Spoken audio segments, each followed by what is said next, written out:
नारद जी आए। नारद जी ने व्यास जी से पूछा, व्यास जी आप बड़े चिंतित दिखाई दे रहे हैं, क्या बात है?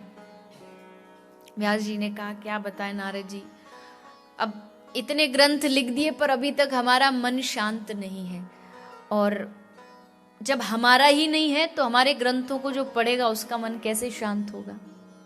मेरा लक्ष्य इन ग्रंथों को लिखना ये नहीं है कि मेरा नाम हो कि इतने ग्रंथ लिख दिए। मेरा लक्ष्य है कि समाज में इनसे कुछ परिवर्तन आए। कोई भी व्यक्ति अपनी रचना करता है, एक कवि भी कोई कविता लिखता है, दो कारण है उसके। एक ये कि उसका नाम हो, दूसरा ये कि मेरी कविता के शब्दों से समाज में कुछ बदलाव आए।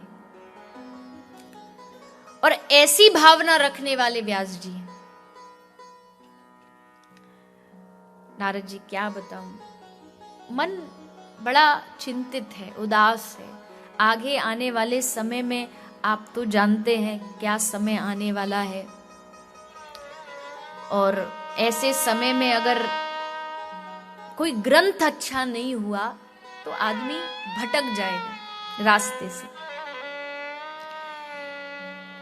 तब नारद जी ने व्यास जी को समझाते हुए अपने पूर्व जन्म की कथा सुनाई और कहा, मेरे पास सामग्री है, मीन्स मेरे पास वस्तु है, अब उसको जोड़ करके आप कुछ अच्छा बना दीजिए। तो नारद जी के पास 4 श्लोक थे जो उनको ब्रह्मा जी से मिले थे, और ब्रह्मा जी को भगवान नारायण ने दिए थे। वही श्लोक नारद जी ने व्यास जी को दे दिए, और व्यास जी ने उन श्लोकों की परमहंस संहिता कही जाने वाली श्रीमद् भागवत का निर्माण किया। अपने शिष्यों को सिखाया और कहा कि जब जंगल में जाओ यज्ञ के लिए लकड़ियां लाने के लिए, तो इन श्लोकों का पाठ करना। आज व्यास जी के शिष्य जंगल में लकड़ी इकट्ठा करने गए तो इन श्लोकों का पाठ करने लगे। पहला श्लोक,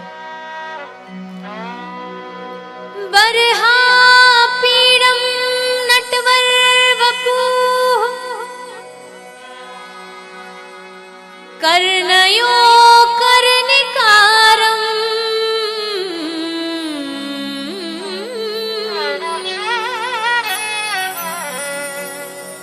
बिभ्रद्वासः कनककपीशम्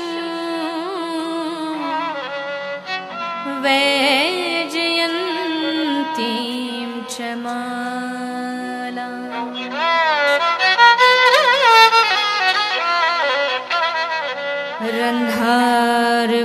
रन्ध्रवेणुरधरसुधया पूरयन् गोपवृन्दैः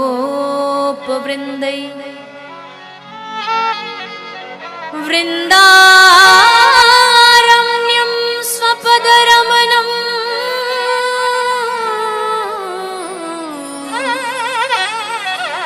प्राविशत् गीतकीर्तनम्।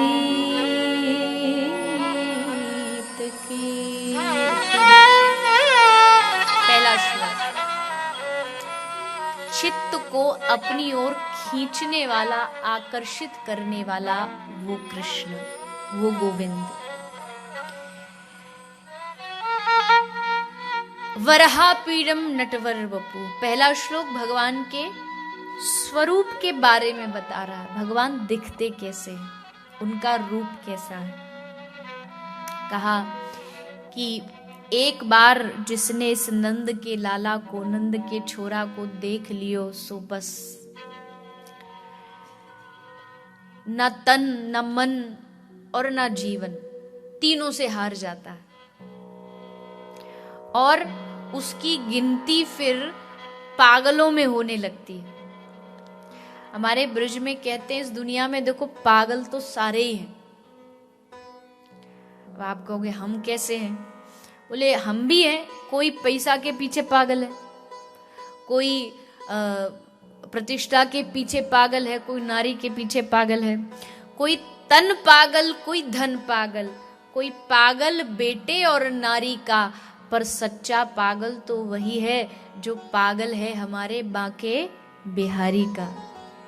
सच्चा पागल वही है, क्योंकि उसने पागलपन के हद को पा लिया।